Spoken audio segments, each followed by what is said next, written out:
Hello, Sagittarius. You know, relationships are like flowers growing in your garden. You have to feed them, you have to water them, you have to nourish them, you have to nurture them.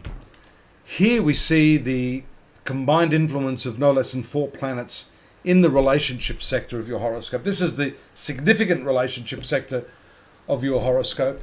And so for June 2021, which is the month in question, I'd like you to pay special attention to this area of your life. Venus moves out of that area, as you can see there on the 3rd, taking a little bit of pressure off the 7th house. But nevertheless, this 8th house, where we see Mars and Venus, is the house of intimacy, sexual intimacy.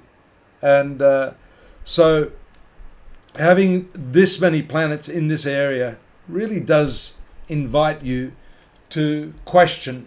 Now, there's a second factor that leads me to say that, and that has to do with the fact that Mercury, which is ruling your marital affairs, is retrograde right now.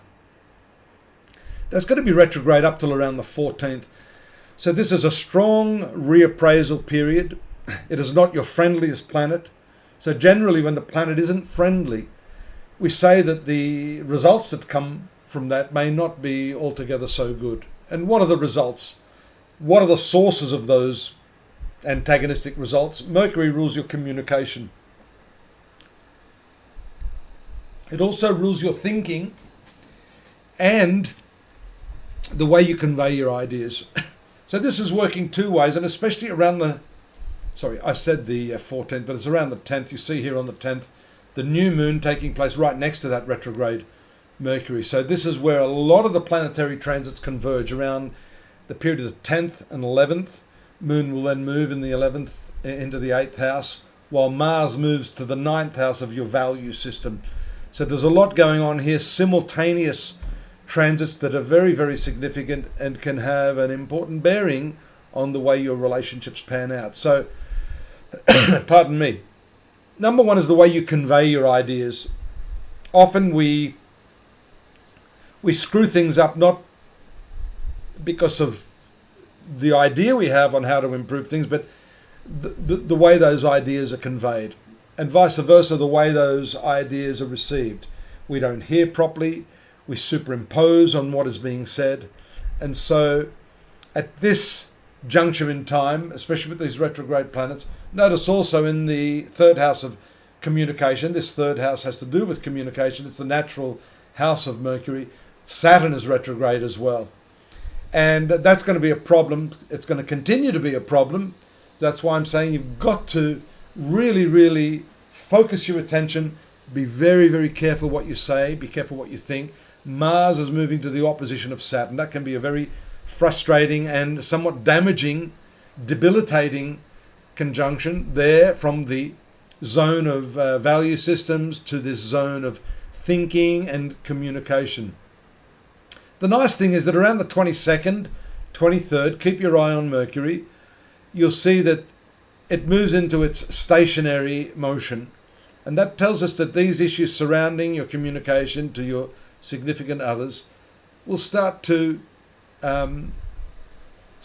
ease a little bit. The sun moves out of there. That takes a little pressure off that 7th house. But again, you've still got the matter of intimacy. I love that word, intimacy. I've mentioned it before. I don't know whether you heard. Into me see. The 4 words all rolled up into one, which clearly encapsulate what the word truly means.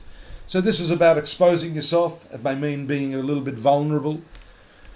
But certainly there you have Mercury moving in its forward direction. And it may not be until the 24th or 25th that you start to get a bit of traction in your negotiations. Notice also the trine aspect here to this retrograde Saturn. That's going to help.